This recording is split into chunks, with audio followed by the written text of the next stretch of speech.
Call DT and on youtube.com/wakeupcalldt as Mike Sofka and I get ready to bring you Week 5 inside of the NFL for the 2021-2022 fantasy football season. Let's bring in the man of the hour inside of the Fantasy Football Power Hour, proudly presented by the Wildcat Sports Pub on 3680 Milton Avenue in Camillus, New York. Your perfect place to watch all of the games and to go 7 days a week, as well as to order takeout and delivery by calling 315-487-2222. Mr. Sofka, how are we doing? Doing awesome. How are you, Dan? Doing very well, sir. So happy to have you here. Happy to have you back on the broadcast. Appreciate your patience here as we had a little game day experience conversation. And now it's time to get into game day coming up here. We got Thursday night football as well as Sunday night, and Monday night football. Getting you ready on a Wednesday so that you have plenty of time to get all the information that you need when it comes to Thursday as well as your Sunday and Monday games. So with that being said, Mike, let's jump right into it. Our first game up here on the docket. And for those of you on YouTube as well as on Facebook, if you have a question, and on MixLR, you can send those questions to us, so make sure you do that. youtube.com/wakeupcalldt. You can link up with us here and send us your fantasy football questions in the live chat room. You can also send them to Facebook. Questions to us, so make sure you do that. youtube.com talking with us in our live chat room, and of course the live chat of mixlr.com/wakeupcalldt. So with all that being said, Mike, the Rams at the Seahawks, what do you got? Yeah, I like the Rams. They look like they're dominating. Matt Stafford's playing really well. But to go into Seattle and go against Russell Wilson is something else, though. That's his home kitchen. So I'm looking at this game and breaking it down fantasy-wise. Of course, Matt Stafford's a guy you got to start. He's number 8 this week. Russell Wilson's right there with him at number 9 on the rankings. And then I go a little further on into the looks to be fully back. We'll see that this Sunday then. He's going up against that Seattle defense that can give up some rushing yards. So I got Darrell Henderson ranked at 10. And on the other side of the ball, you got Chris Carson. Chris Carson's having a pretty good year. He's injury-free so far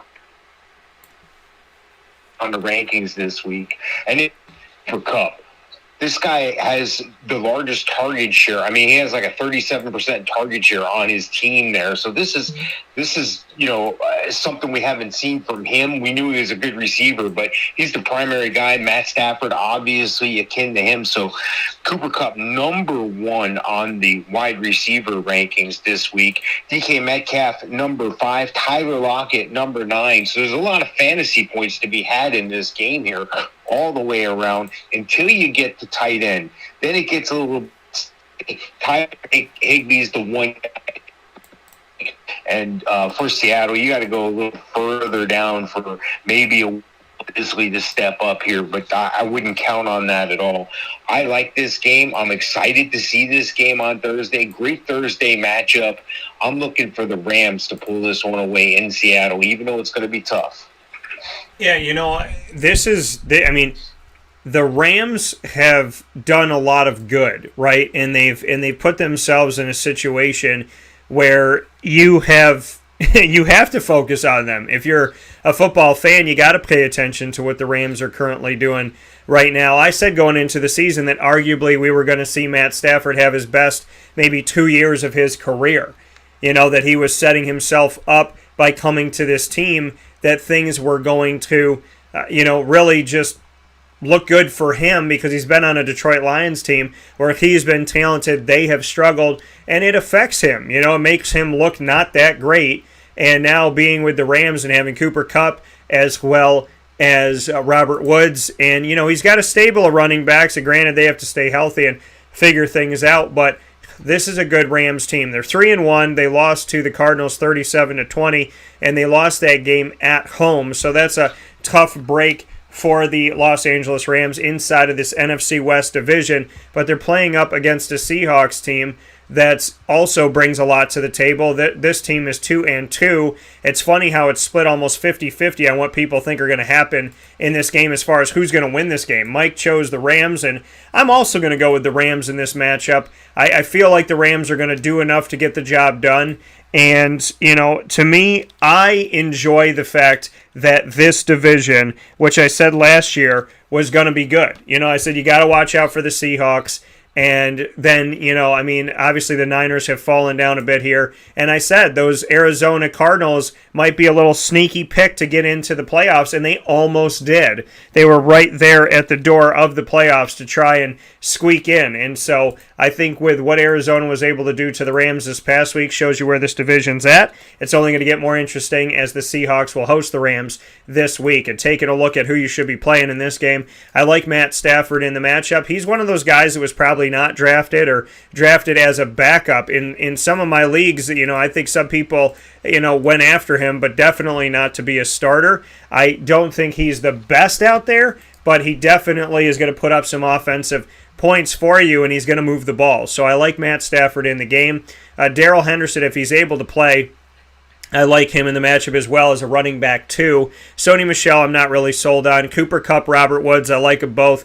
Van Jefferson's done some good things, but with a healthy Robert Woods and Cooper Kupp, which God willing they stay that way, those guys look to be the ones that are going to get the majority of the opportunities. Keep in mind, Deshaun Jackson is actually on this team as well. He's still in the NFL. He's still playing 2 stints with the Eagles. He's been all over the place, been with the Bucks. And Deshaun Jackson is there, but really the value is Cooper Kupp and Robert Woods. I don't have to tell you that, but I will. Tyler Higbee is limited in practice with an ankle injury. Just monitor that. He is a tight end 2 in this. I would say he's a low end 1 in this game, typically a tight end 2. And then on the other side, you got to play in this matchup with the Seahawks. You definitely have to play Russell Wilson. Again, something I don't have to tell you.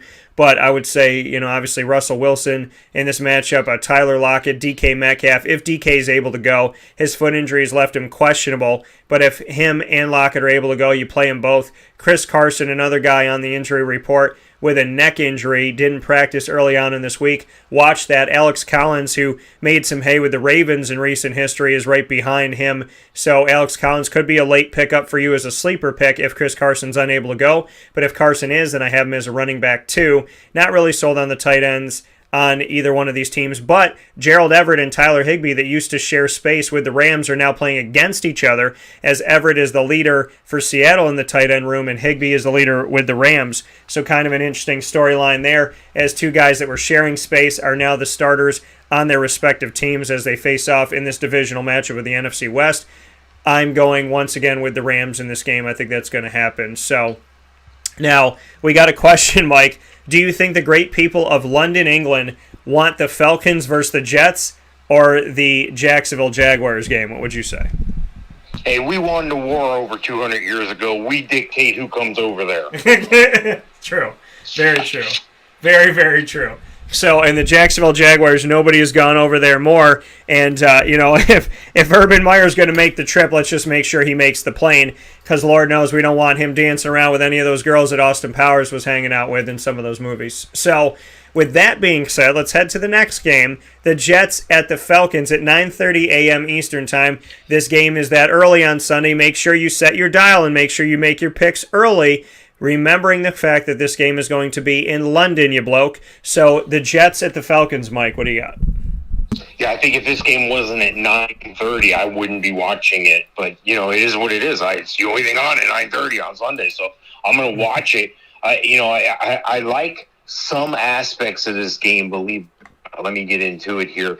It's definitely not the quarterbacks. The quarterback situation is a little bit, abysmal here. Matt Ryan checking in at 19 on the rankings this week, and Zach Wilson at 29. Although Zach Wilson is benefiting from, Jamison Crowder showing back up from injury. Going over to the running back, the surprise guy here, Cordero Patterson.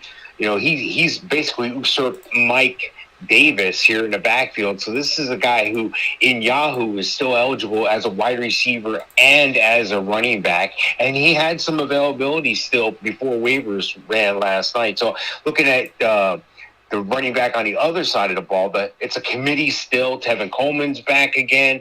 Michael Carter's not getting the full share, but he's getting the lion's share of things. He's the highest ranking running back on their team. I got him ranked at number 34 this week. And then looking at the receivers, this is where things start to get a little bit ugly, except for Calvin Ridley, number 10 on the rankings here. But then I got to scroll way down. I mean, I got to go down 37 to find the Jets' number 1 receiver, Corey Davis, and then Jamison Crowder, as I spoke of before. He's at 45 this week, but I look for him to be up a little higher in the next coming weeks here as he works his way back. The tight end situation, there's really nothing there that I can do anything with except for Kyle Pitts. But Kyle Pitts hasn't really lived up to everybody's expectations, But again, he's a rookie. Stay patient. He's still in the top 10, and he's still in the top 10 this week on my rankings, number 6 overall.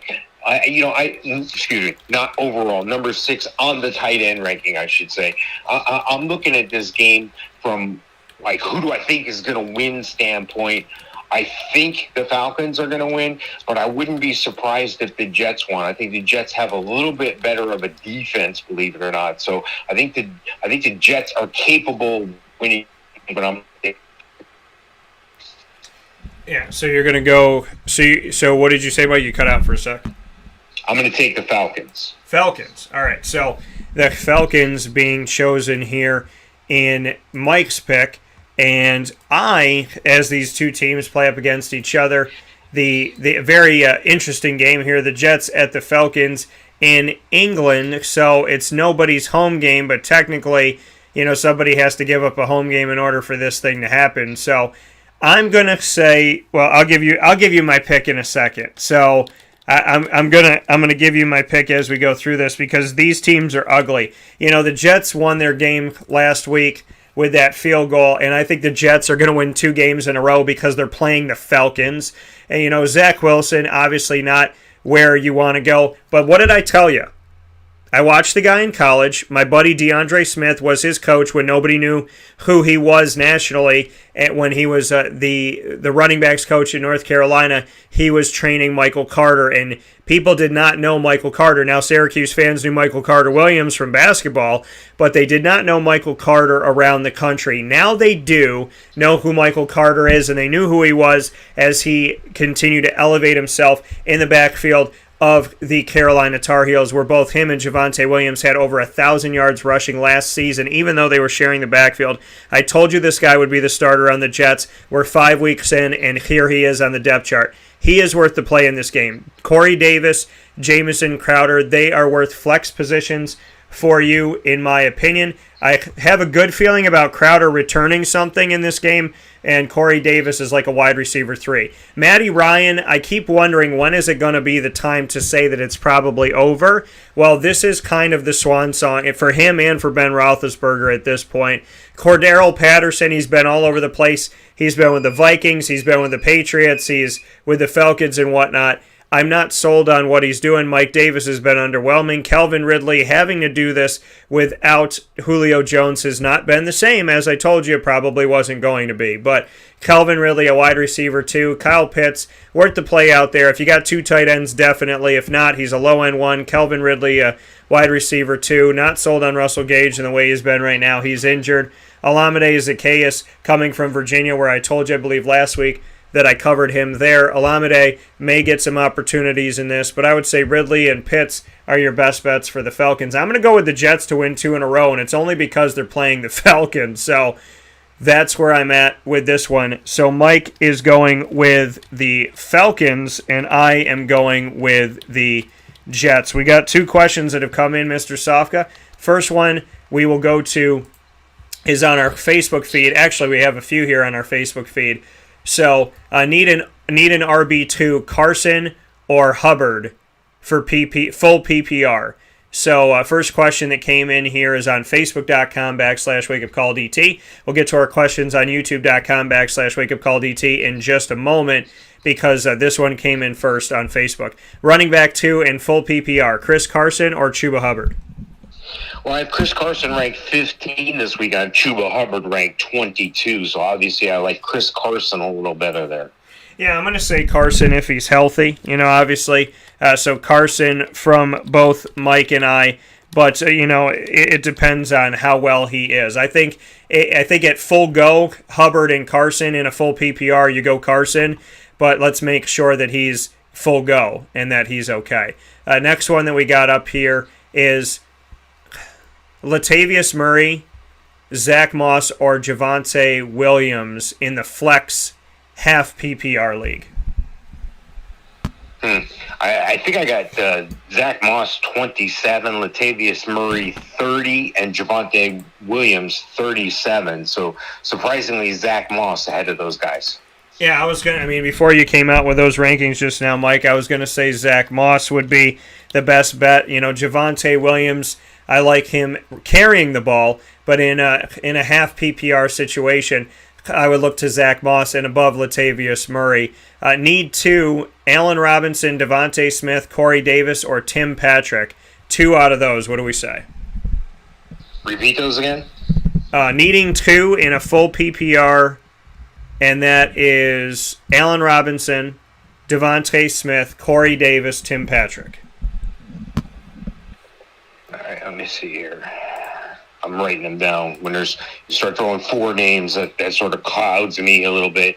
And I don't know if this is a good situation or a bad situation for this owner. I wonder who his wide receivers are. But Allen Robinson's been a guy that has really shown up all last year. Even though there was a turnstile at the quarterback position. Allen Robinson, I got 28 this week. Devontae Smith, I got at 32. And, wow, I can't read my own writing. I'm sorry. I'm going to have to ask you for the last 2 again. Davis? Is that Corey Davis and Tim Patrick.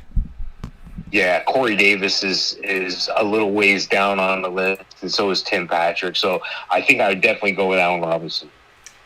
So in needing 2, so you would say Robinson and Smith? And Smith, yeah. Okay. So Mike saying for the need 2 in a full PPR, for your question, Greg, Mike says to go Allen Robinson as well as Devontae Smith. I'm going to say, let me take a look at this for a second here. So Devontae Smith is going to be playing Carolina, and Allen Robinson is going to be playing Vegas, and then we have Tim Patrick playing Pittsburgh, and then we have Corey Davis playing in the Atlanta game. I'm going to, these are all kind of better situation. Corey Davis got it, not a bad situation. I'm going to say Robinson just because he can play with any quarterback, as I said before. But I'm also going to say Tim Patrick. I picked Tim Patrick up. And so I told people about Tim Patrick earlier on in the season here. And I said, listen, he's a guy that really came through when when Cortland Sutton went down and Jerry Jeudy and whatnot. So to have this team need the assistance, this is a guy that had some action last week, so I like it. I'm going to say Tim Patrick with Allen Robinson because I think he's going to catch a lot of balls. And, Pittsburgh's not really playing that well and not really scaring anybody, so I'm going to say that. We have a question that came in from Black T here, and that is asking us if Christian McCaffrey is definitely going to play and Gronk. Christian McCaffrey has a hamstring injury. He is currently listed as questionable, to answer your question, Black T. And Tampa, we have for Rob Gronkowski, he is currently listed as doubtful for the game with a rib injury. So to answer your question, I would say, I would say, this is something you have to monitor, but Gronk looking like no. And McCaffrey, they see, they kind of. He's not going to play. He's not going to play. Yeah, they've kind of tried to sneak him in, where you thought he wasn't going to play. So CMC, I would say, just monitor. We'll monitor that one, but I would say probably this. Obviously, Gronk, stay away from CMC. Monitor that, but just be prepared for that. Gronk will be out 3 to 5 weeks, so yeah. It's four fractured ribs and a punctured lung. I know he's tough, but you don't get over that stuff like that. And we got another question that came in here from Josh, who has sent us a bunch of stuff over the past few weeks. Josh, we appreciate it. Josh said, start one flex PPR. Damian Williams, Tyler Lockett, Chris Carson, A.J. Brown if healthy, Robert Woods, T. Higgins. Also, would you start any of these over Henderson in his RB2 spot? So the question once again, Mike. Just in your lineup, Josh. We'll set the whole thing. So, flex PPR. Damian Williams, Tyler Lockett, Chris Carson, A.J. Brown, Robert Woods, T. Higgins. He can only start one of them. Yeah, I'm not counting on A.J. Brown. Robert Woods hasn't really shown up yet. T. Higgins, anytime you're considering starting a tight end over a running back in a flex position, it better be Kyle Pitts or better. Lockett's the guy that sounds like a humble brag because I got Lockett at 9. So if you can't fit him elsewhere, you may go Lockett here, but I would go with the running back, Damian Williams. Yeah, so Tyler Lockett, you said Damian Williams. Would we start any of the running backs over Darrell Henderson in the RB2 spot of Damian Williams and Chris Carson? Nope. Okay, so we would say Tyler Lockett. Mike's going to give a little bit more of a nod. But if that means he's not playing Darrell Henderson, then that puts Darrell Henderson in the flex. So that's why I said just send your whole lineup. We'll do everything for you. And when the money comes in at the end of the year, just remember who set your lineup. Yeah, so Mike liking Damian Williams there. We both liking Tyler Lockett at this, and I, just monitor what's going on with Chris Carson. Darrell Henderson, I feel okay about, but I'd put Carson above him in my opinion. Ricardo wants to know, do I trade Adam Thielen and Stephon Diggs for Diggs in Montgomery? Wait, I'm confused here. Do I trade Thielen and Diggs for Diggs in Montgomery, half PPR, Thielen on my bench? Okay, Rick, just be a little more clear about this. You have Thielen and Diggs, and who are you looking to pick up? And then Black T said, can I drop Deshaun Jackson and Jefferson? And I want to see if you're saying Van Jefferson and not Justin Jefferson, Black T. If it's Van Jefferson, then let's look at this. Can I drop Deshaun Jackson and Jefferson and put Ruggs and Edwards from the Raiders? I think Carr will go for long passes and some chances, but Stafford too. So it is Van Jefferson. Okay. So he's asking, does he drop Deshaun Jackson and Van Jefferson to pick up Henry Ruggs and Edwards from the Raiders? Yeah, you got to watch what you're doing here when you're picking up 2 guys from one team for 2 guys for another team, because even the NFL executives, you can go back in history, the number 1 and number 2 picks, one of them's going to be wrong.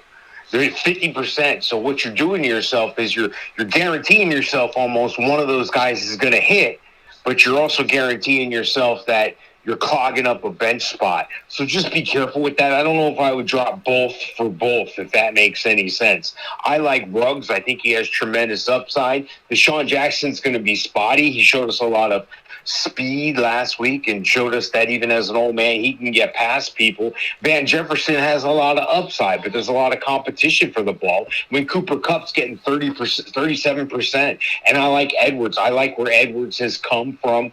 I think he's done himself well this year, but I got to question whether he's peaked or not. So I think the safest bet, the thing that I would do, is I would make sure that I had Van Jefferson and Henry Ruggs. Yeah, so I think Ruggs is going to break out at some point, and so I would say drop Deshaun and pick up Ruggs, but we told you last week Edwards is a guy to look at. Van Jefferson is somebody that I think, if it was me right now in this moment, in this exact moment, I would drop Deshaun Jackson, pick up one of the Raiders guys, and keep Van Jefferson on my team. Mike, is that fair to say, to drop Deshaun, pick up Ruggs, and keep Jefferson? Yeah, until I see more from Deshaun, because basically it was one big play. It was encouraging. It shows there's opportunity there, and I'm sure Matt Stafford's not going to forget that. But, right now I just haven't seen enough. So somebody's got a gun to my head. Yeah, that's what I do. Okay, fair enough here. And then we have another question that came in from Greg. Greg said, start one flex PPR. Devontae Smith, Damian Williams, Jalen Waddle, Jamison Crowder, or Brandon Ayuk. Once again, start one guy at flex PPR. Devontae, you said Damian Williams. Okay. Yeah, you have to. And that's probably going to be something that you could stick with for at least the next 3 weeks. Okay, so Mike is saying Damian Williams at this for the flex PPR. And looking at these, Devontae Smith, Jalen Waddle, Jamison Crowder, Brandon Ayuk. I would... See, for me, Damian Williams, as far as statistically right now, to take a look at him, where I'm at with this is I want to say somebody else, but just to take a look at, Damian Williams, the Chicago Bears running back, where he's at currently, to take a look at his numbers. He had, as far as receiving wise, he had 4 catches against the Rams, 2 against Cincinnati, and 2 against Detroit. If it was up to me, I would say, I want to look at your list again. Mike says Damian Williams, and this is for Greg. Greg C. Let's see here. You have Devontae Smith, Damian Williams, Jalen Waddle, Jamison Crowder, Brandon Ayuk. I'm going to say Devontae Smith in this situation. Mike's going to go Damian Williams. I'm going to go Devontae Smith. And then we have Rick got back to us and said Thielen and Keenan. So he said, do I trade Thielen and Keenan for Diggs in Montgomery? Half PPR. No. So Mike says no whatsoever. So I know that, I think the thing that's enticing here, Mike, for him is that, and Rick, I don't want to speak for you here, but I think for me what would be enticing is that you get Diggs, but trading Thielen. Is he talking about the Montgomery that's hurt? Is he talking David Montgomery? Is that who he's talking about? I mean, yeah, Rick, are you asking about David Montgomery? Is the question here? Are you asking if you should trade for Diggs and David Montgomery, who's currently I know it's injured? Not Ty Montgomery. I hope not. I mean, I need information. Yeah, so he said he's talking about David Montgomery. Yeah, I know. David Montgomery's hurt. He's going to be out 3 to 5 weeks. Why would you trade for a hurt player? Ever. So, yeah, Rick, keep what you have. So we're going to say, from the both of us, keep what you have. And then I want to make sure we didn't miss anything else here. Stafford, Darnold, Tannehill, or Mac Jones. Rank them for the rest of the season is what we've been asked here. Stafford, Darnold, Tannehill, Jones. I mean, it's early on in the season. I'm not going to say I'm going to rank them for the rest of the year. I can rank them for this point, Mike. I'll start it. If I'm going to rank them in this moment right now, I would say Stafford, Darnold, Tannehill, Jones in that order. Oh, you said Daniel Jones? Yeah, it stays the same for me. I thought it was Mac Jones. But yeah, I'm going to say Stafford, Darnold, Tannehill, Daniel Jones in my opinion. Mike, what would you say?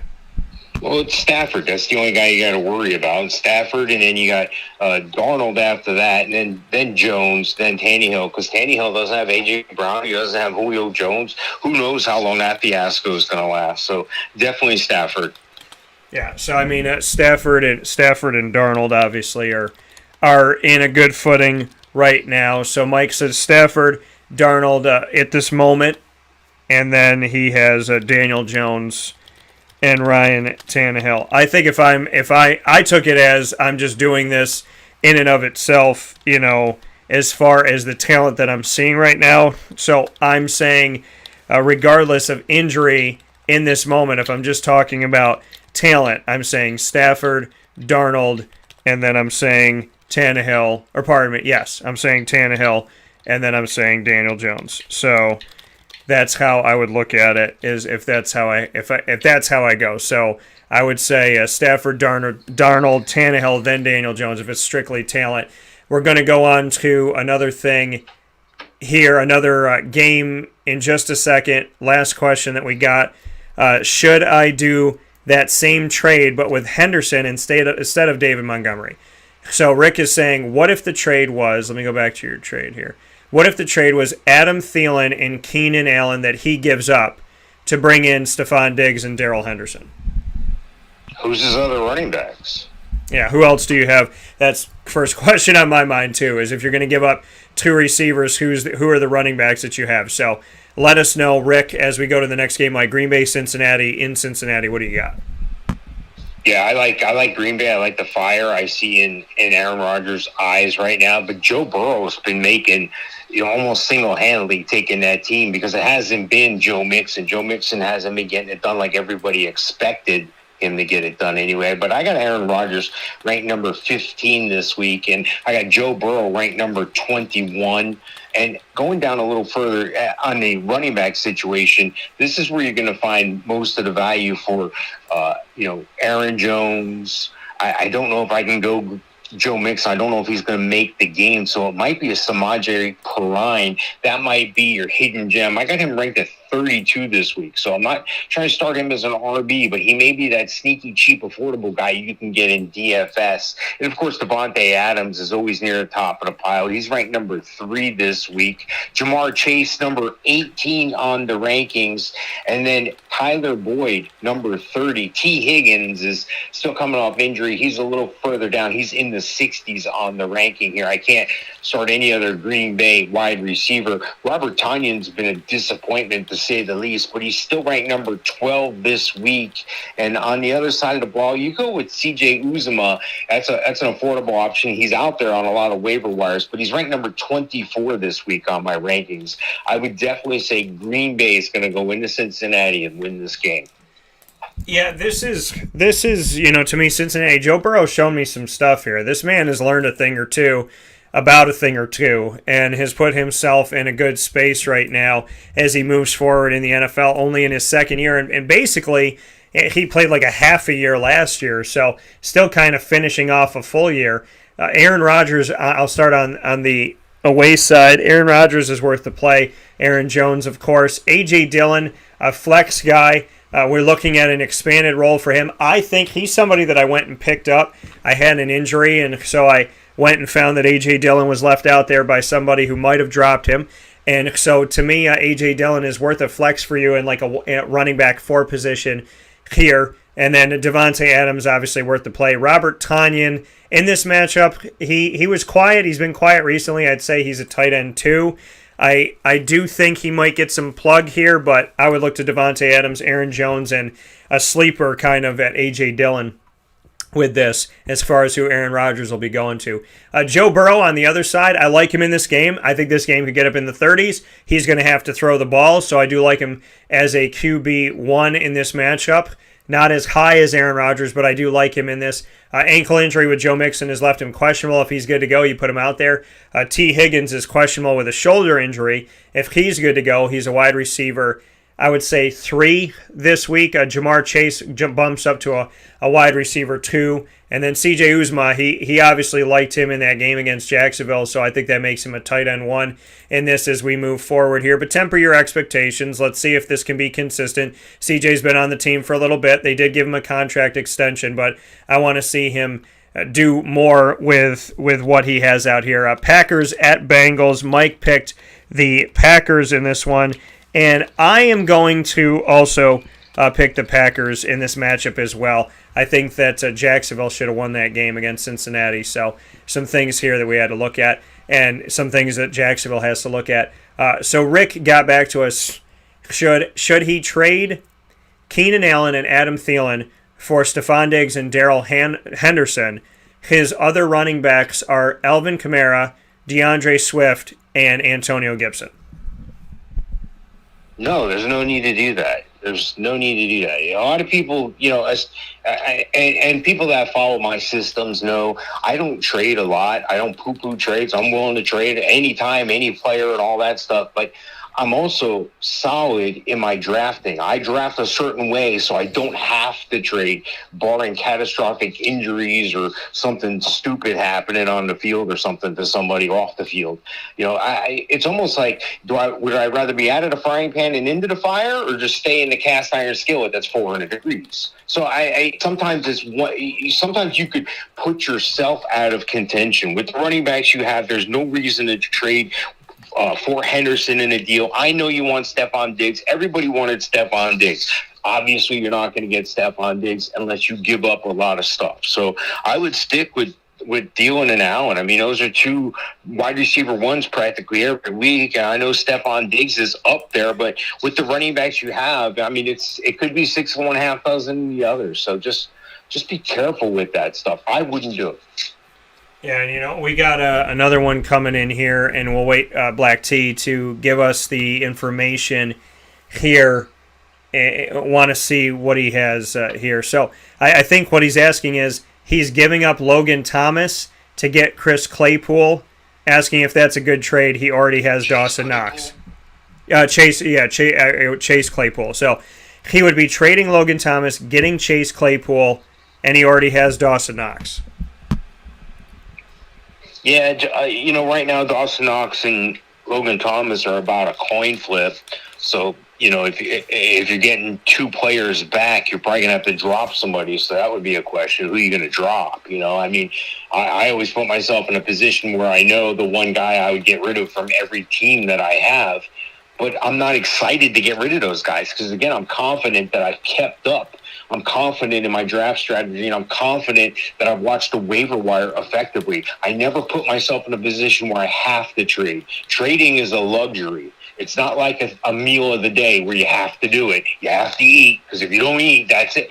No, it's not that way. That's a luxury. That's that extra dessert. That's getting the bonus car wash instead of the regular car wash. You know what I mean? So I would tend to stick where I'm at. Logan Thomas is hurt right now, though, so that might be the situation that you're trying to resolve. But sometimes it's hard to trade a player that's hurt. I don't know if the other owner knows that this guy's hurt yet or not. But if they were both healthy, I would stay with Logan Thomas.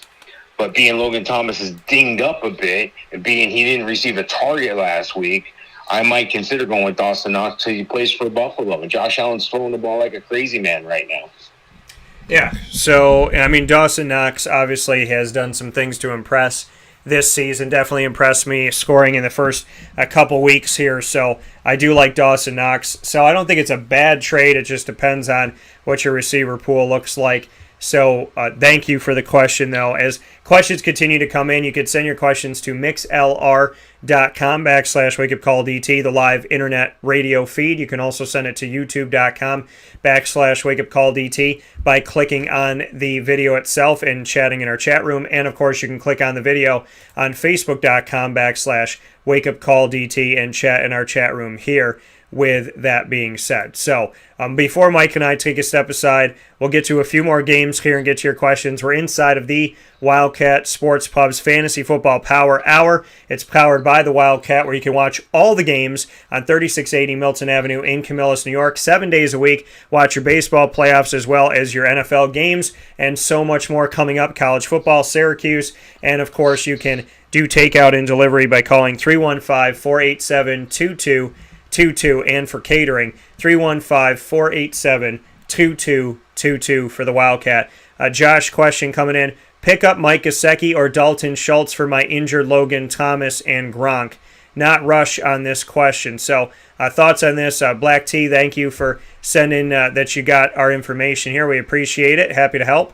Josh said, should he pick up Mike Gesicki or Dalton Schultz to try to remedy his Logan Thomas, Rob Gronkowski thing? I'm not for giving up Rob Gronkowski. I know Logan I kind of go back and forth on, but do you have another tight end, Josh? I guess is my question here, but I would definitely not get rid of Gronk. Mike, what are your thoughts? Yeah, no, same. I'd take a Gesicki, but I don't. I mean, I hope you have IR, can put one of these guys on the bench, maybe have enough room. I mean, I like both those guys, but Gesicki's going to be up there near tight end 1 every week. Right now, this week he's number 8 on my tight end ranking. Yeah, so I mean, Mike Gesicki, not a bad bet. Don't give up Gronk, is what we would say, and. Well, I wouldn't give up Logan Thomas either. Right. That's what I'm saying. So, I mean, if you're in a position where you're stuck, I get it. It is what it is. So, double check the injury report on Logan Thomas. He's obviously still dinged up. I think Gronk's going to be out 3 to 5 weeks. Yeah, but if you don't have a tight end, I guess I would say, if you have another tight end, keep them both. If you don't have any help right now, then I would say Mike Gesicki is your best bet if you Gesicki to pick up if you have to have a tight end right now is what I would say at this point. So Gronk is staying. Thomas is getting dropped. So he wants to drop Thomas no matter what. So I guess we're telling him Mike Gesicki then.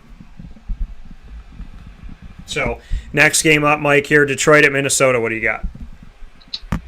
Yeah, this is an interesting game. I like the Minnesota defense in this game. Detroit coming in 0-4, so you got to feel bad for them in a way because it looks like they're fighting and scrapping, and they look like a good team. Looks like they're competitive. They just can't pull out the W. Kirk Cousins, normally Mr. Mendoza, normally middle of the pack. He's just on the edge of the QB1 rankings here at number 13, and I got to go down a little further to 20 for Jared Goff at 20. Looking at the running back situation, for Denver, they got that luxury of having both. I looked at Denver. I know we're talking about Detroit and Minnesota here. I don't know why I said Denver there. You look at the running back situation. DeAndre Swift, number 5 on the ranking this week. Jamal Williams isn't far off. He's an excellent PPR play at 26 on the rankings here. And the running back, I think Dalvin Cook is fully back. He's number 2 on my rankings this week. And then, of course, when we're talking about receivers, Adam Thielen is usually always up there. But the young guy, Justin Jefferson, in his second year has proven he belongs as the WR1. He's number 6 on my rankings this week. I got Adam Thielen at 16. And looking for Detroit side, I think TJ Hawkinson is really their best receiver. I mean, I got to scroll way down before I find a Khalif Raymond, in the 50s or so. So I would definitely say that TJ Hawkinson, number 4 on the rankings. And Minnesota has the opposite thing where they didn't really have a tight end, but they got the young guy Tyler Conklin trying to get into that TE1 talk. He's at number 15 on my rankings this week. I'm definitely taking Minnesota at home over the Lions.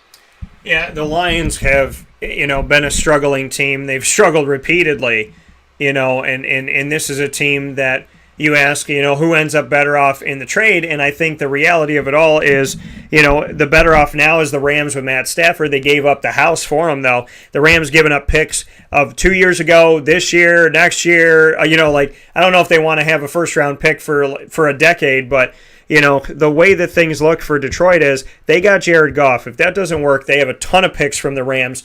Then unless they botch the draft, they should be okay in their future and picking up their future fantasy stud quarterback and reality stud quarterback. But right now it goes to the Rams. Detroit is struggling, and Detroit has put you in a position where DeAndre Swift is a guy that you have to play. Usually when a team is struggling incredibly, I look to their running back and just their running back or their tight end, and that's where I'm going to look here. DeAndre Swift and TJ Hawkinson to put them out there. TJ, a high-end tight end too. DeAndre, I like him as a running back too.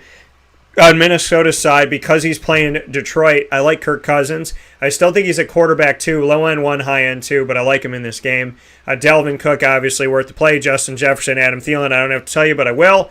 And, the tight end situation, they used to be Kyle Rudolph and company, has now changed here. We saw a Tyler Conklin with 6 targets recently. Chris Herndon had really nothing in the offense. So Conklin, I would say, is a tight end 2 for you still. I know he was available out there when I was looking at picking up a tight end, but I like Cook, Jefferson, Thielen, and Cousins for Minnesota in this one. Minnesota's got more firepower. I'm going with Minnesota to win this game. Now, we have another thought come in here. In that trade, Diggs and Henderson are the 2 best pieces. Certainly trade Allen and Thielen, TD dependent. You can add wide receiver depth off the wire. Can't do that with the running back position. So, Greg saying he would have made that trade. None of that's true. So don't believe that. So I hate to be negative, Nancy, but that's just not true. That's just a falsehood. That's just you gotta look at reality. You can't just pick. You can't say I could pick up wide receiver depth on the wire. I look at these wires. I look at them. You know how often I look at them? 20, 30, 50 times a day. So you sometimes they're not out there. You can't just blanketly say yes. You get wide receiver depth that's not the same at running back. I mean, you take a look at injury situations. You take a look who would have rostered Damian Williams before the injury to David Montgomery. So you can't say that. This game evolves daily, not just on Sundays, not just on Mondays, not just on Thursdays. If you're not looking at this stuff daily, you're going to make mistakes. Don't listen to that. That was bad advice. Well, I mean, I think the thing is everything is relative, right? You know, and that's what you're saying. You know, you can't say what's good for one league is good for another because you don't know how many teams are in this league. You don't know how they drafted. You don't know who's available. You don't know who's injured. You don't know who's on your roster. So, you know, that's all relative, right? Saying to somebody you can get rid of Aaron Rodgers when all you have is Ben Roethlisberger makes no sense. But if you have Pat Mahomes and Kyler Murray, then yeah, maybe you can afford life without Rodgers. But definitely make sure that you look at what you have and see this. You know, obviously we agree to disagree with some stuff here, but I would agree in the fact that, listen, Keenan Allen's a 1, Thielen's a 1, Diggs is a 1, Henderson has been hurt, and Henderson is supposed to be the one. And I like Darrell Henderson, and I covered him when he was in college at Memphis, and I was high on him when he came in as a rookie. But I look at this situation and say to myself, you have no idea what you can pick up unless, I mean, every league is different. Every wire is different. There's some leagues, I had to pick guys up this past week. There's some leagues where I looked at the free agency and I went, how the hell is this guy still here? There were other leagues where I was like, crap, these players are good because there's not a lot out here. So you can't just say you're going to pick up depth when you don't know what the depth is going to be. And you can't say that about every league because every league is different and you can't treat them all the same. So I will say that I like Diggs. I think Diggs is fantastic. But at the same time, to give up 2 1s for a 1 and an injured 1 doesn't make sense. And you're giving up 2 receivers for a receiver and a running back. Josh asked the question, Patterson, Myers, Odell, Julio, or Carson. Start 2 in a PPR. Julio's injured right now. Odell is not trustworthy. So I think if I had to pick, I would say Patterson and Carson. I'm guessing here. Mike, what would you say? Yeah, that's what I would say. They're 15 and 16 on my rankings this week. So we're going to go with that. So, Josh, to answer your question, we would say Patterson and Carson and from the both of us. And then we got another question that came in here.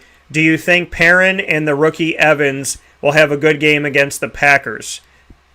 No. Okay. No, it's easy. That's why Samaje Perine hasn't been starting. You know, that's why he's not better than Joe Mixon, but he can fill in. He's number 32 on my rankings this week, and I haven't seen enough from Chris Evans. I've heard about him. I've been hearing about this cat for a year. He hasn't showed up yet, so I can't count on somebody that I don't know if they're going to show up. So no to Perine, no to Evans. And I think they're going to be playing from behind, so you're going to look for them to pass the ball more. So look at that. And only can start one running back. So what are you saying here?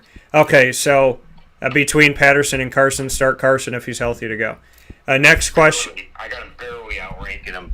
Carson's 15 and Patterson's 16 on my rankings this week. Yeah, so we would say Carson by a hair for Mike. I would say Carson outright. Denver at Pitt, Mike. What do you got for this?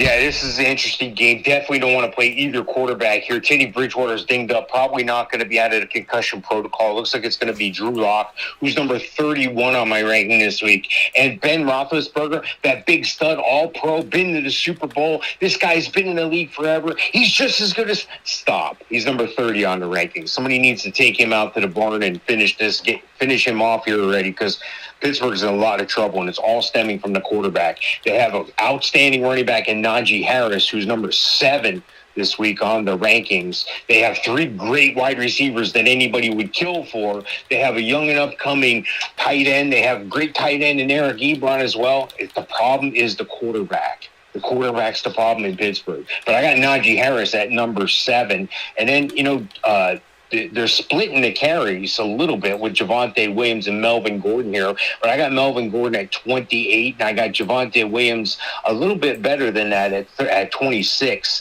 So I would think, 37. So I got Melvin Gordon a little bit higher than Javonte Williams. So Melvin Gordon 28, Javonte Williams 37. And then looking at the rankings for receiver, again, Ben Roethlisberger's killing his wide receivers. I got Deontay Johnson at 21. He looked to be fully back, and I got to go way down on the list to 39 for Juju, and even further down for Chase Claypool. Then I look at the other side of the ball. I look at the Broncos, and they've been dinged up a bit.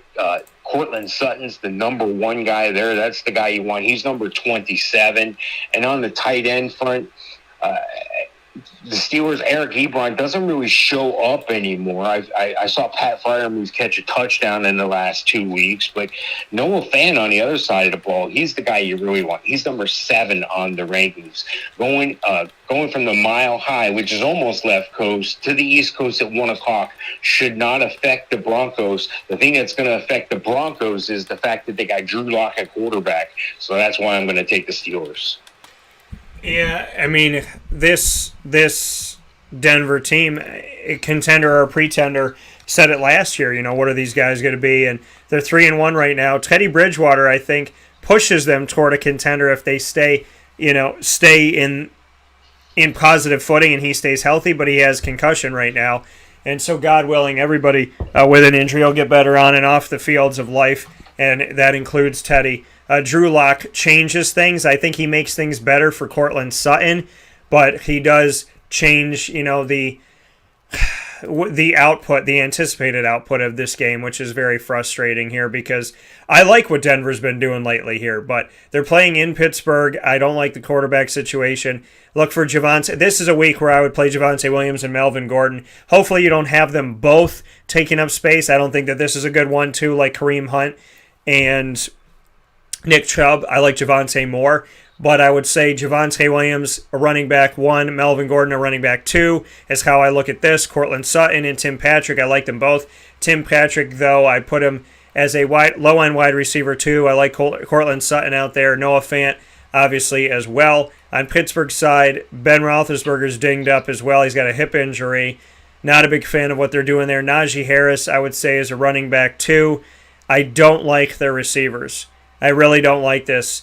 I didn't go after Juju in the draft. I wondered if I should. I'm happy that I trusted myself and didn't because Juju has never proven that he's been a one without Antonio Brown.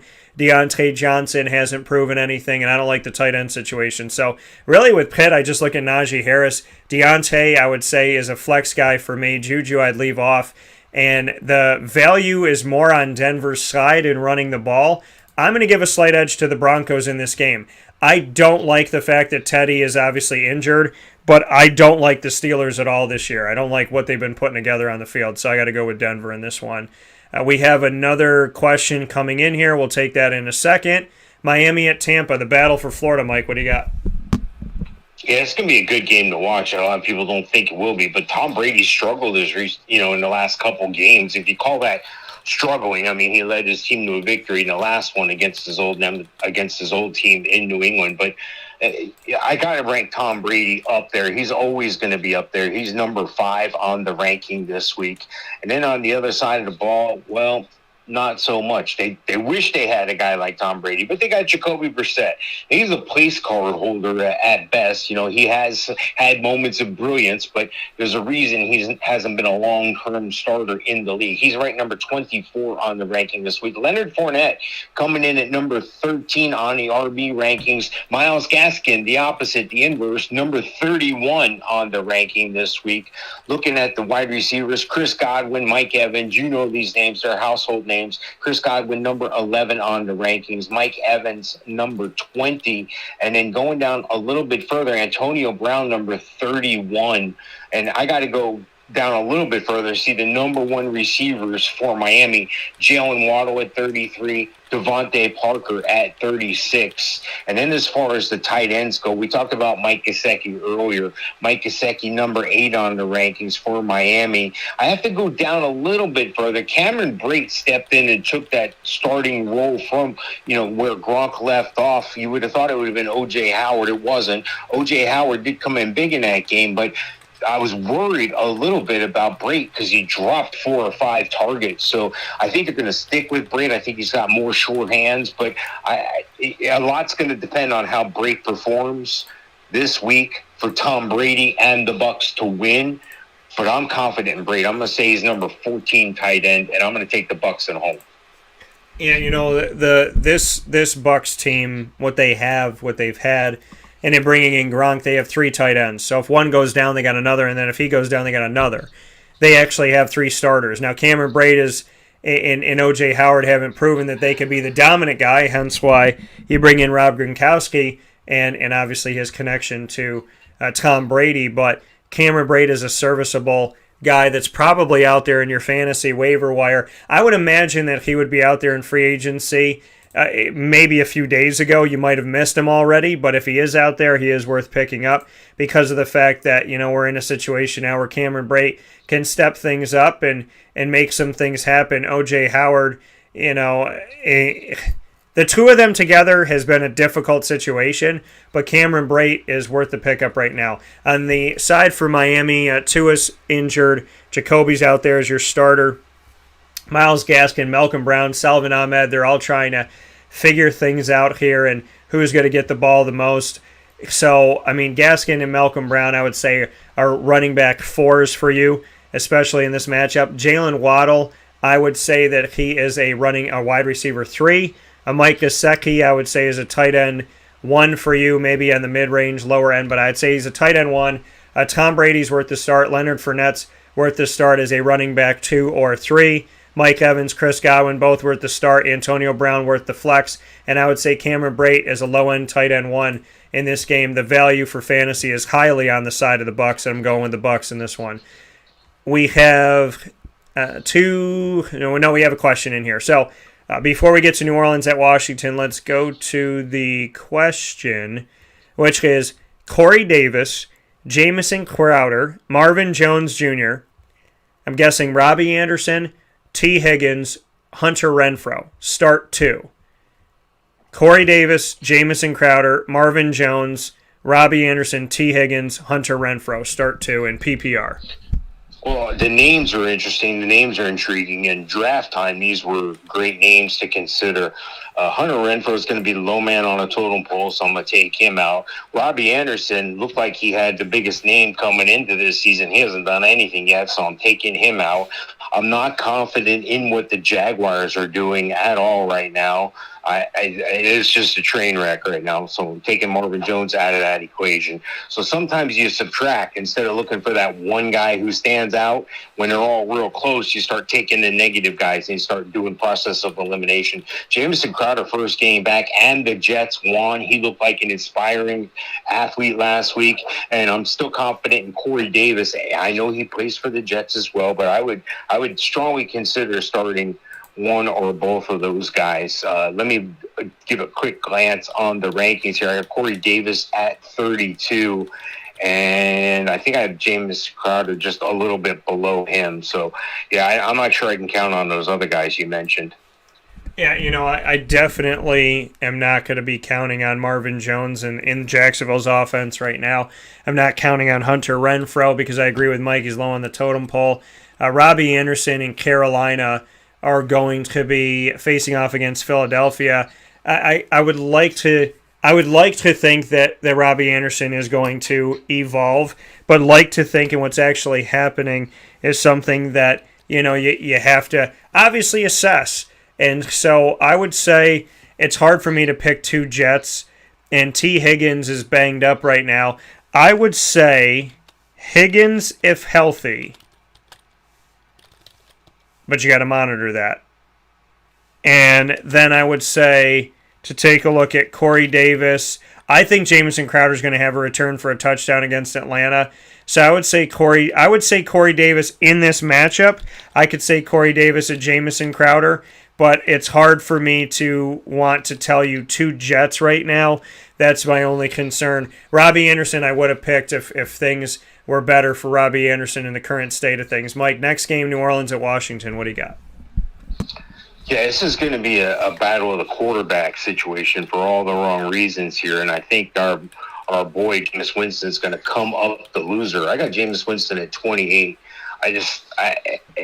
Part of that is they take him out for some goal line and red zone stuff, and Taysom Hill's been delivering it. But part of it is that he's just not very good. He started out the year with like 5 touchdown passes or whatever.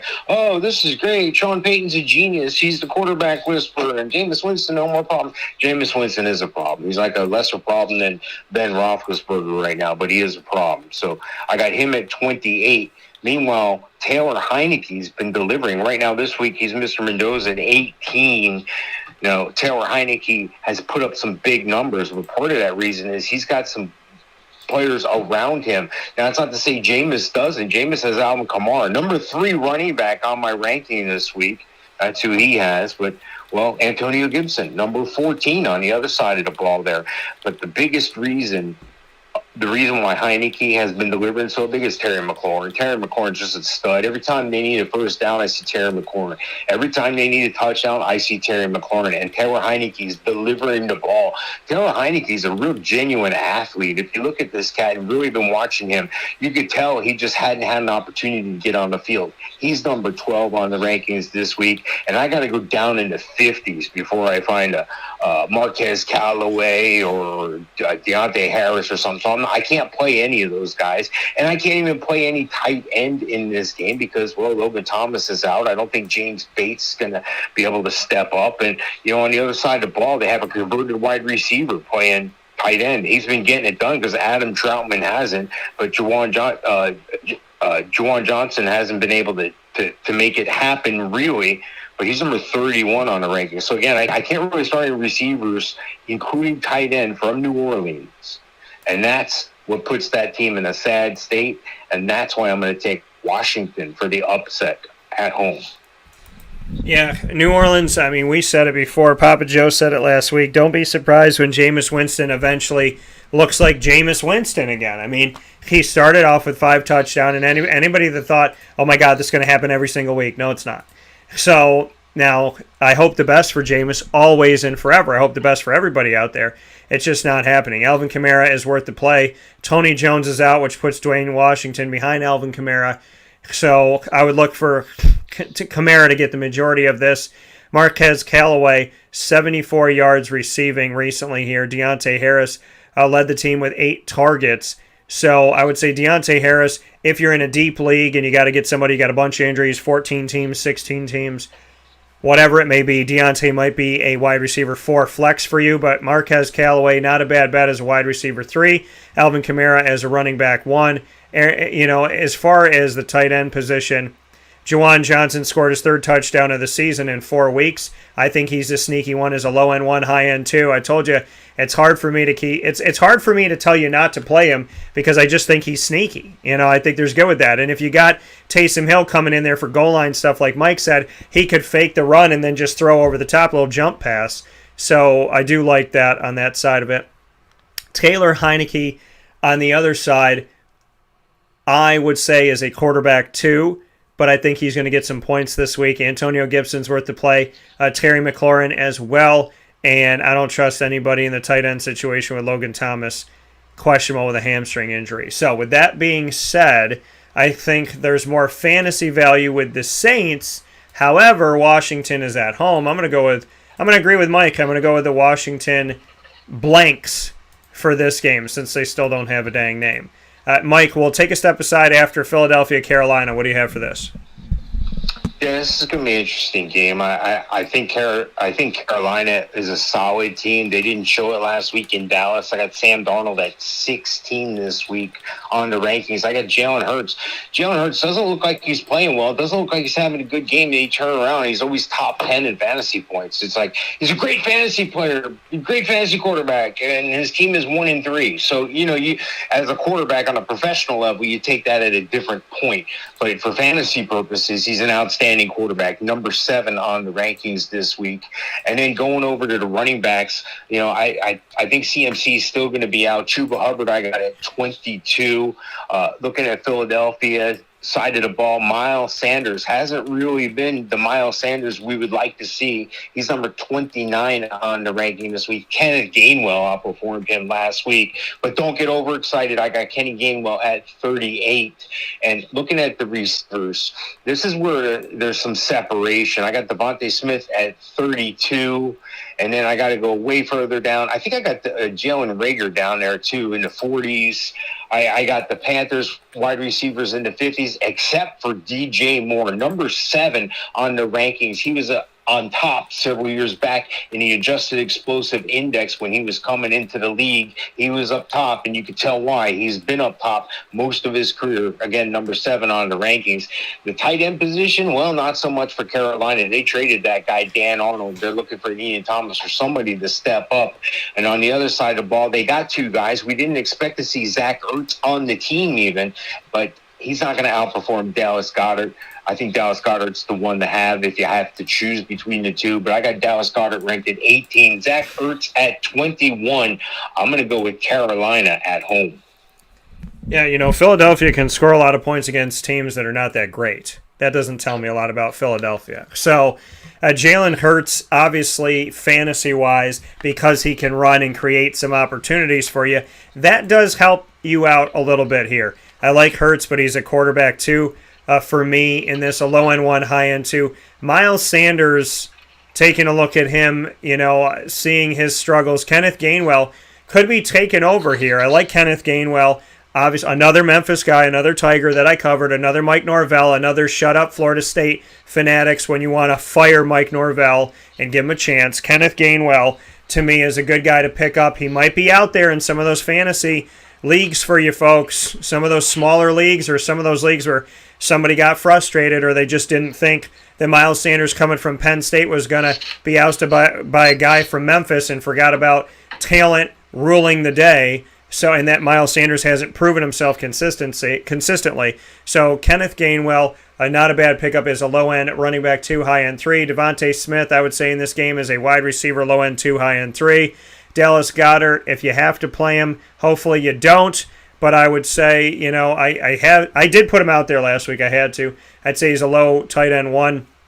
Sam Darnold in this matchup, I like him, but I like him as a quarterback 2. Christian McCaffrey is hurt right now with a hamstring injury. That leaves Chuba out there. Royce Freeman, who used to be with the Broncos, is behind him. Chuba Hubbard, not bad of a play for you in this matchup as a running back 2, high-end running back 3. If Christian McCaffrey's definitely out, then Chuba, I think, is a running back 2 for you. DJ Moore hasn't shown me enough. Robbie Anderson hasn't shown me a lot either. Terrence Marshall, their rookie, only had 1 catch here recently, so I don't like any of the receiving core. Hopefully you don't have to play any of those guys. And Ian Thomas, not really sold on him either. So I would say the fantasy value leans on the side of Philadelphia, but Carolina's at home, and they're a better team than I think some people are going to give them credit for. So I'm going to pick the Panthers at home as well. Mike, we had some thoughts come in. Somebody said that Tyler Higbee was dropped in their league, so they picked him up. And we got another message came in, just sent in a trade. This is from Michael. Michael C.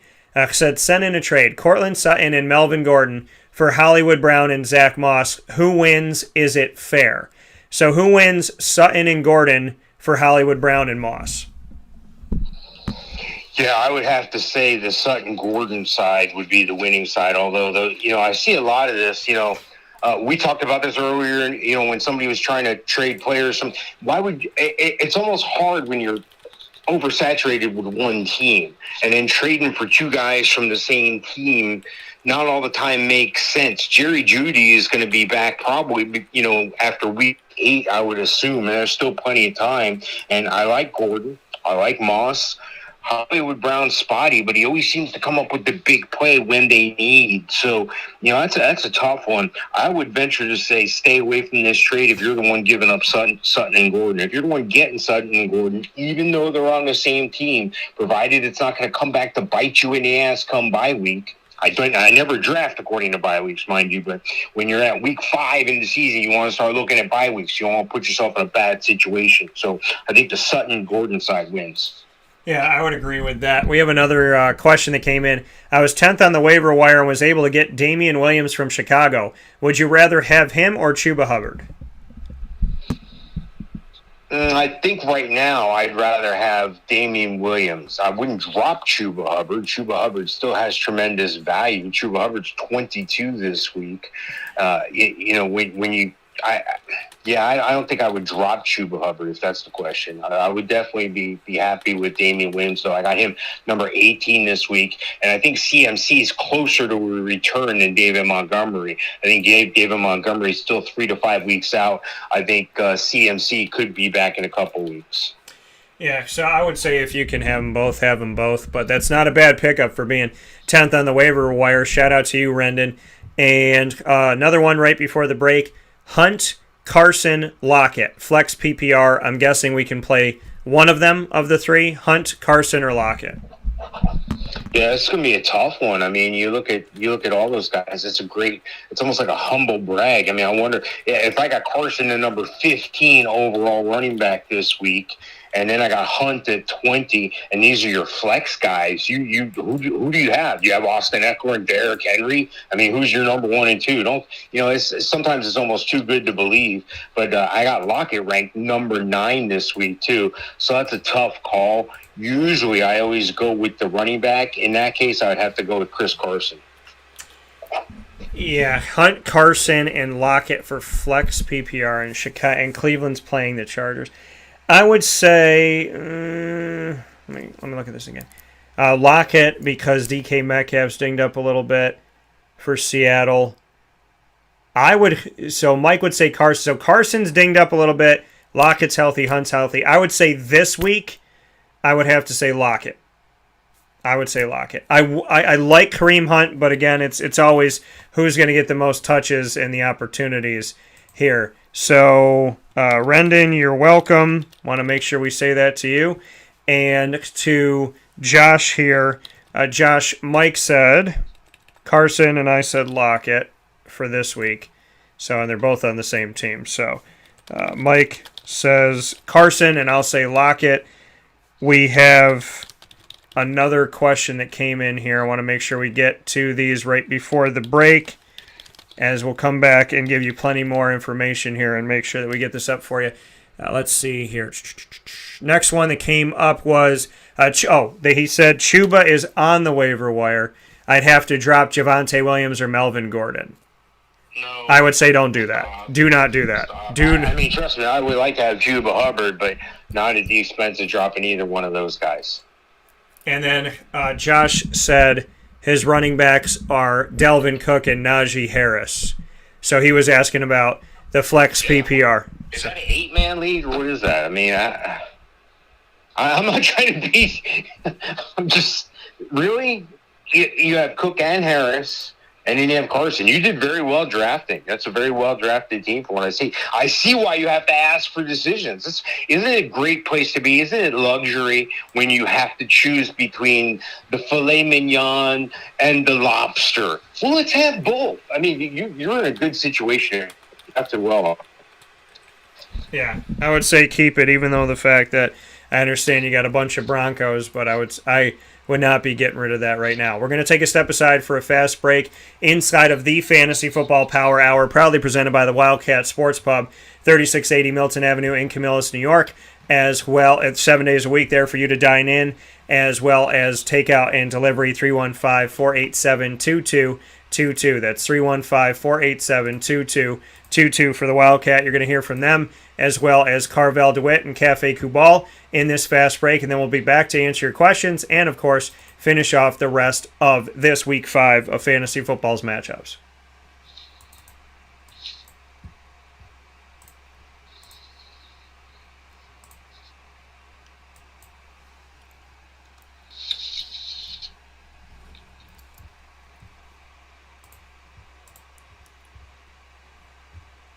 Carvel DeWitt, it's what happy tastes like. Do you know why? Because we make ice cream. Creamy, rich, flavorful ice cream. Not yogurt or iced milk like some of our competitors. Ice cream. Fresh, by hand, daily. For the calorie conscious, we have something new for you. Our new Carvelite. Same great flavor, creaminess, and texture of our regular ice cream with only 35 calories an ounce. So whether you want an ice cream cake, flying saucer, dasher, carvalanche, hard or soft ice cream, we will satisfy your craving with our fresh, handmade regular or new Carvelite ice cream. Carvel DeWitt. It's what happy tastes like.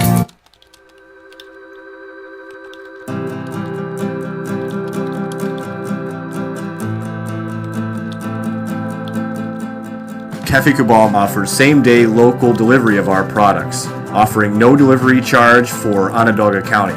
Shop cafecabal.com for fresh roasted coffee beans, cold brew, travel mugs, and all your essential Cafe Cabal needs. Cafe Cabal, coffee for the soul.